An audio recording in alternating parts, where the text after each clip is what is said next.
Guys, benarkah di sini Indonesia akan kesepakatan dengan produsen mobil global Ford Motor menciptakan kolaborasi tiga pihak untuk memajukan produksi nikel yang lebih berkelanjutan di Indonesia dan membantu mengembangkan bateri kenderaan listrik yang lebih terjangkau. So, bagaimana ceritanya guys?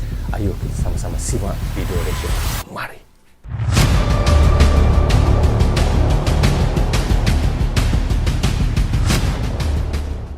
Assalamualaikum, apa khabar semua? Jumpa lagi kita di dalam Brozul Channel guys. Apa khabar anda orang Indonesia dan di seluruh Nusantara? Apa khabar anda semua? Jika sihat, Alhamdulillah, itulah sebaik-baiknya guys.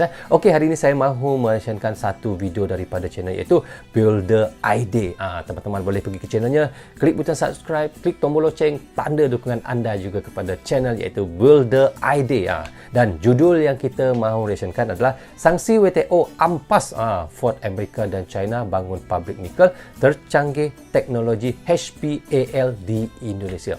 So, seperti yang saya bilang di intro tadi, kita lihat sekarang ya guys, mobil listrik semakin famous dan semakin banyak pabrik-pabrik di dalam dunia ini bangunkan mobil listrik dan semakin banyak pesaing di luar sana membuat mobil listrik, maka itulah saya bisa bilang pasti banyak negara tergantung dengan Indonesia untuk mendapatkan nikel ataupun lithium. Kerana kita tahu kenapa guys, kerana kita tahu di dunia ini Indonesia adalah pengeluar nikel nombor 1 di dunia dan ini adalah durian runtuh buat Indonesia. Itu yang saya bilang guys, kerana mobil-mobil listrik tergantung pada nikel dan Indonesia untuk membuat baterai. Dan apa yang lebih menarik di sini, katanya Indonesia dan China akan berkolaborasi di Indonesia untuk mendirikan pabrik nikel dan teknologi yang paling canggih di Indonesia.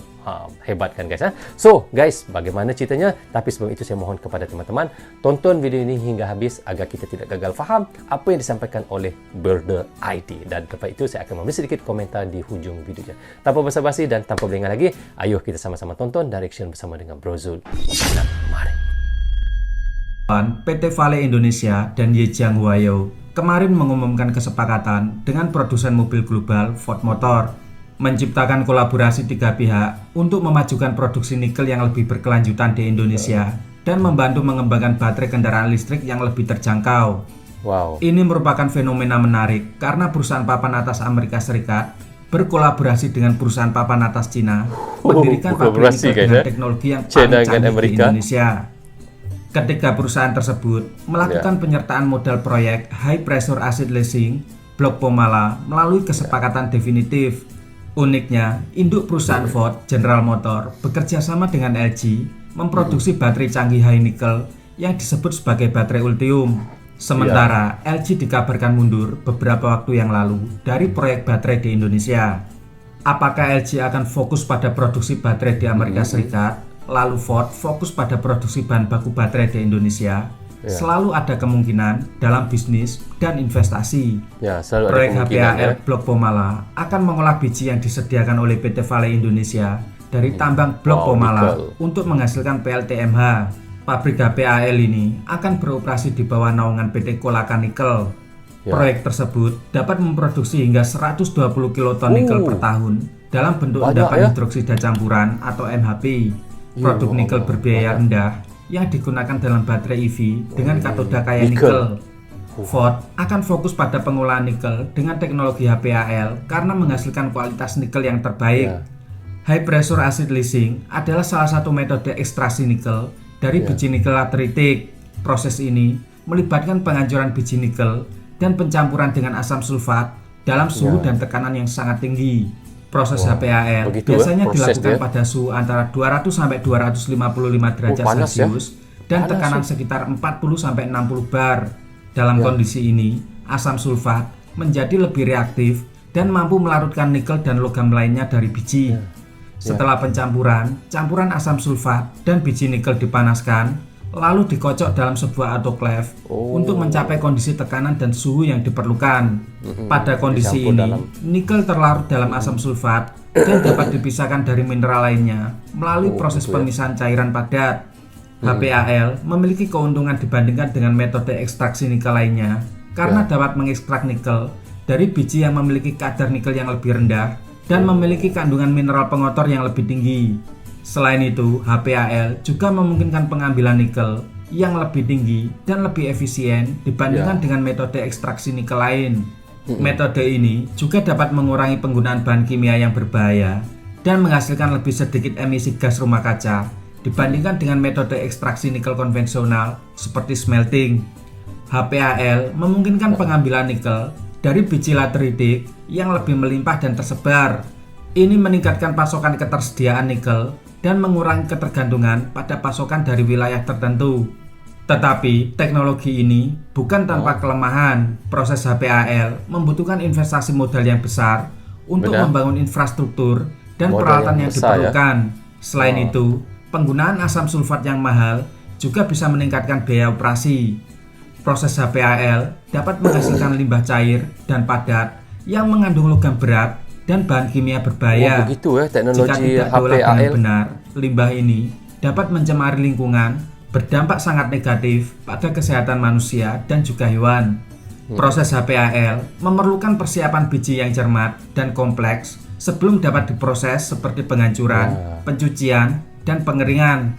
Persiapan biji yang tidak cermat dapat mengurangi efisiensi proses dan meningkatkan biaya operasional. Teknik ini memerlukan pengendalian suhu dan tekanan yang ketat dalam proses pencampuran asam sulfat dan biji nikel, serta dalam proses pemisahan cairan padat. Jika pengendalian suhu dan tekanan tidak tepat, proses ekstraksi nikel dapat menjadi tidak efektif atau bahkan berbahaya. Selain Vale dan Ford, metode canggih HPAL digunakan beberapa perusahaan dunia, diantaranya Sumitomo Metal Mining, perusahaan tambang asal Jepang, perusahaan Prancis Eramet, Anglo-American, perusahaan tambang asal Inggris, banyak teknologi ini digunakan di dunia ya. Dan Nornickel, perusahaan tambang asal Rusia. Persiapan lokasi awal dari proyek HPAL Blok Pomala saat ini telah dimulai dan operasi komersial akan diperkirakan mulai pada tahun 2026. Kolaborasi ini akan mengirimkan bahan-bahan penting untuk peralihan industri otomotif ke EV, meningkatkan industri manufaktur EV Indonesia, dan mendukung Ford untuk mengejar produksi 2 juta kendaraan listrik pada akhir tahun 2026. Kerjasama global ini sejalan dengan visi Indonesia untuk membangun ekosistem EV atau kendaraan listrik domestik dan menjadikan PT Vale sebagai kontributor penting dalam mengatasi tantangan dekarbonasi dunia. Pemerintah Indonesia sendiri menguasai saham PT Vale sebesar 20% dan memastikan pemanfaatan sumber daya nikel Indonesia secara optimal. Proyek Ford dan Vale ini merupakan proyek strategis nasional dengan investasi hingga 67,5 triliun dan diperkirakan akan menghasilkan 12.000 pekerjaan konstruksi. CEO Vale Indonesia, Febrian Edi, menyatakan kesepakatan ini cukup unik karena membawa pengalaman baru bagi Ford ke dalam bisnis hulu nikel. Vale akan memegang 30% saham di proyek smelter ini, sementara sisanya akan dikendalikan oleh Ford dan Huayo. Huayo adalah perusahaan berbasis teknologi dan produsen terkemuka bahan baterai energi baru, ramah lingkungan, rendah karbon, dan standar ESG tinggi.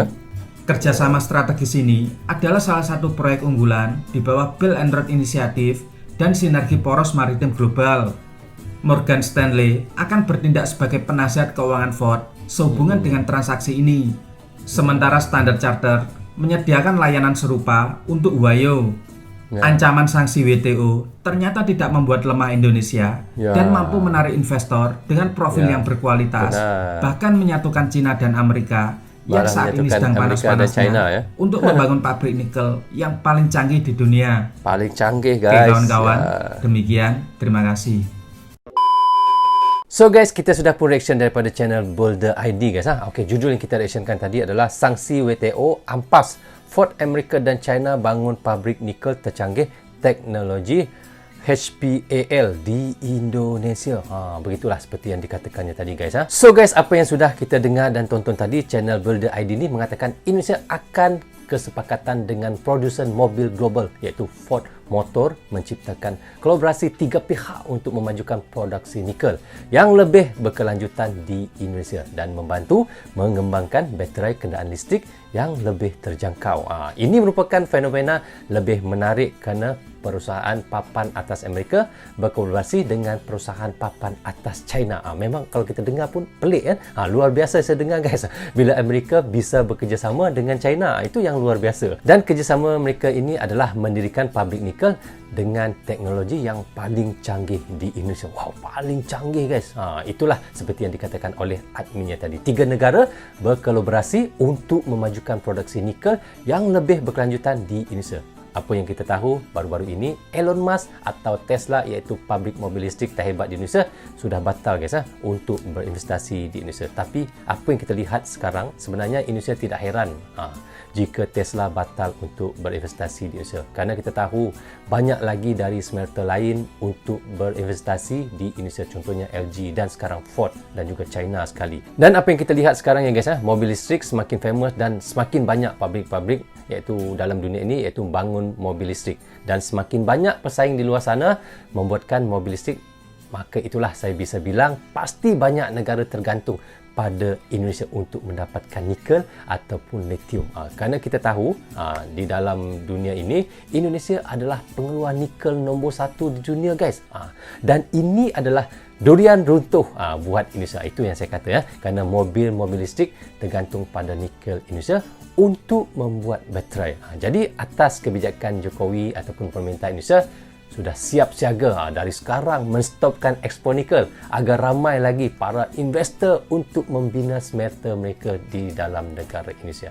So, disitulah nanti bisa Indonesia mendapat nilai tambah yang berlipat kali ganda untuk nilai tambah negara dan juga untuk pendapatan warga Indonesia sendiri.